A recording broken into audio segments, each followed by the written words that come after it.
Few games are perfect, but even more frustrating than the bad games are the good games with especially bad parts. There's nothing worse than trucking along, having a great time, and then hitting the brick wall of reality. Some levels are designed to hurt, and some are clearly just not that well thought through. I'm Si for WhatCulture.com, and these are 10 video games with that one level that everyone hates. Number 10. Sandbird is Born, Super Mario Sunshine. Admittedly, there's no shortage of levels in Super Mario Sunshine that belong on this list, but Sandbird is Born holds a special dark place in our hearts. The level sees you trying to collect red coins on the back of a giant bird made of, you've guessed it, sand. The challenge is trying to navigate a large moving creature without falling off. The coins are precariously placed on the most narrow, most mobile parts of the bird, such as the tail, head, and tips of the wings. But the real enemy in this level is the game's slippery physics. It doesn't take much for any movement of the bird to send Mario sliding. You'll often find yourself within arm's reach of a coin, only to slip and slide right into the sky below. What's worse is the moment where the bird, for no reason at all other than to infuriate you, turns sideways. Sunshine's physics make this moment a nightmare. You can't trust your eyes, the point at which you slip isn't precise enough. It takes trial and error to find the sweet spot, forcing you to repeat the entire level for every error.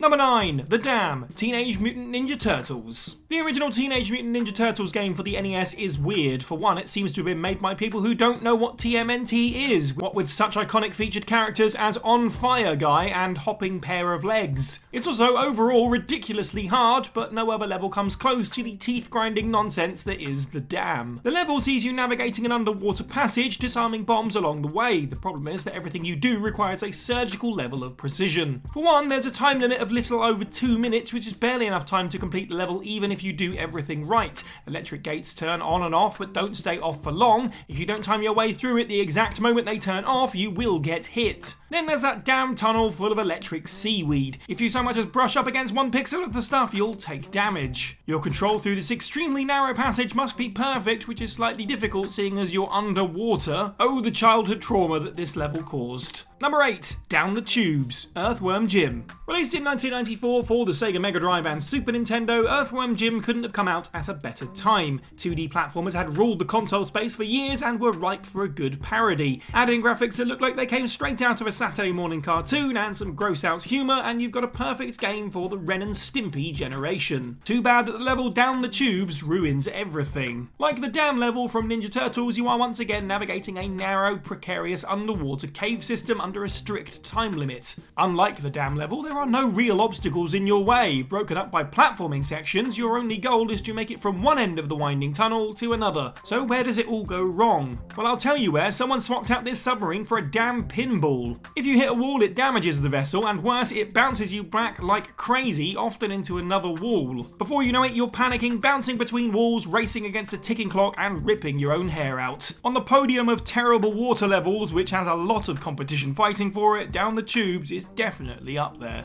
Number 7. Meat Circus, PSYCHONAUTS. Developer Double Fine's PSYCHONAUTS is an almost perfect game. It's imaginative, well written, hilarious, and mechanically inventive. It's a drag then that the final level, the Meat Circus, ends the game on such a bitter note. The result of a mind meld between protagonist Raz, a circus performer, and antagonist Coach Oleander, a butcher's son, the level is, as the name implies, a circus made of meat. The stage is an upward climb of escalating platforms. You'll be dealing with timed jumps, regenerating enemies, projectile attacks, environmental hazards, and repeated boss-like encounters. Almost all of the jumps require your levitation ball, a wildly unwieldy item you balance and bounce on. With such small platforms, you'll take damage, be knocked down, and lose progress, and the whole time you'll be doing battle with a frequently obstructed camera. All of this, and also an escort mission mixed in for good measure. Wonderful. Thankfully, understanding the hate, the remaster reduced the difficulty of this section dramatically, so count your blessings if you never had to play the original version. Number 6. Act 3. Diablo 2. Blizzard Entertainment's Diablo 2 is considered one of the best games ever made by the once legendary developer. It's so fondly remembered for its highs that it's easy to forget its lows, such as the entirety of Act 3. Act 3 takes place in a jungle, and much like the jungle in real life, it sucks. Except to replace the bugs and humidity with a confusing maze of huge areas that all look identical, and many of the game's most annoying enemies all in one place. Diablo 2's maps are semi-randomized, but mostly follow a similar structure, linear progression with an occasional optional offshoot area. Act 3 eschews this. Sometimes the structure is similar to previous acts, sometimes it's a maze. Good luck. While not as bad in the remake, the muddy textures of the original see you navigating an endless crowded mess of brown and green. The only thing making it playable is the map overlay. When you throw in the tiny fast enemies constantly running circles around you and spamming fire damage, Act 4, Hell itself, is downright pleasant in comparison.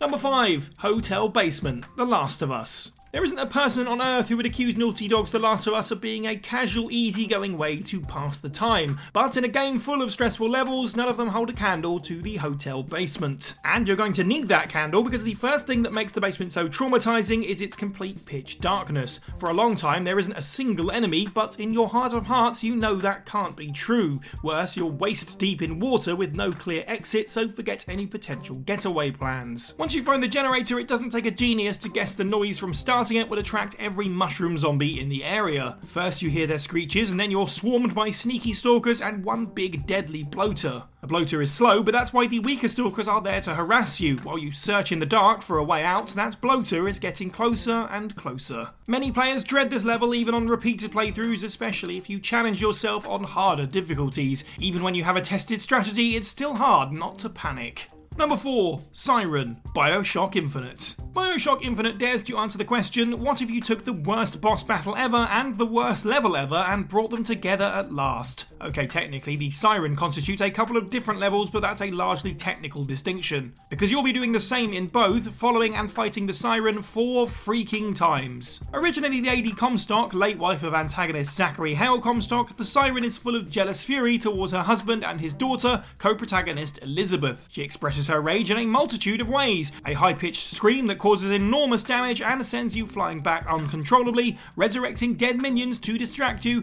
as well as regenerating her health and increasing her maximum health. She also flies and can turn invisible. After suffering enough damage, she'll retreat, forcing you to follow her and repeat the exact same fight, escalating in difficulty 4 times in a row. Big props to anyone who wasn't tempted to drop the difficulty down to easy for this just to get on with their life. Number 3. BLIGHTTOWN, Dark Souls. You hear a lot of talk these days about how BLIGHTTOWN, an infamous level from the original Dark Souls, isn't that bad actually. People who say this most definitely have a short memory and perhaps the privilege of heartier technology, because in the game's original Xbox 360 and PlayStation 3 releases, it was a nightmare. To start, the entire area is comprised of tiers of shack homes connected by narrow bridges and lots of ladders, and nary a guardrail in sight. Imagine a vertical maze and you'll get the idea. It's the Devil's Jungle Gym, but the size of an entire town. There are copious dead ends and dead drops, precariously placed items, and most importantly, lots of enemies. BLIGHTTOWN is populated almost entirely by snipers who are just itching to nail you with an arrow from off screen while you're balancing over a single plank of wood suspended over a 20-foot fall.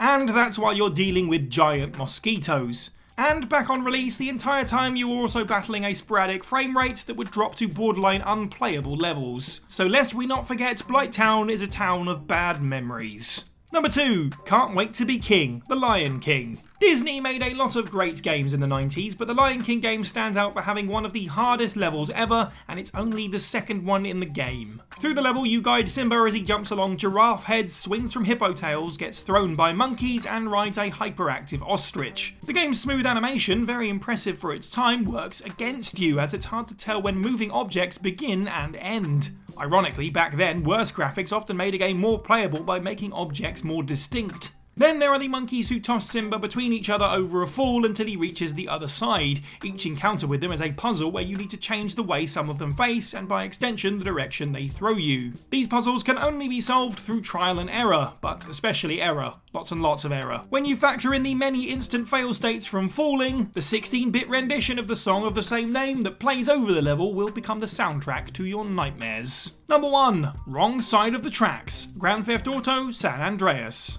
Say it with me now. All you had to do was follow the damn train, CJ. That line of dialogue is tattooed into the brains of everyone who played Rockstar San Andreas, last of the series-defining trio of PlayStation 2 GTA titles. The mission finds protagonist CJ and his associate Big Smoke chasing a train. All you have to do is keep up with the train on your dirt bike while your partner shoots your enemies. Easy on paper, infuriating in implementation. Working alongside NPCs in any game can be troublesome, but this era was particularly bad, so trusting Big Smoke to shoot off-screen enemies despite his horrendous accuracy isn't great. To make matters worse, the enemies themselves have a ton of health and can even recover if not shot off the train completely. This was also before we had analog triggers to control our speed, so putting your finger on R2 was go and taking it off was not go, making it impossible to match the train's speed. Add in that the mission automatically fails at an arbitrary point and yet you have to do the whole thing over again, cutscenes included, and you have all the makings of a smashed controller. And let's not forget that mocking quote yelled at you by Smoke every single time you fail. And that's the list. Let us know what you thought of this video down in the comments below. Which of these levels do you hate the most? And of course, let us know of any others that we didn't include.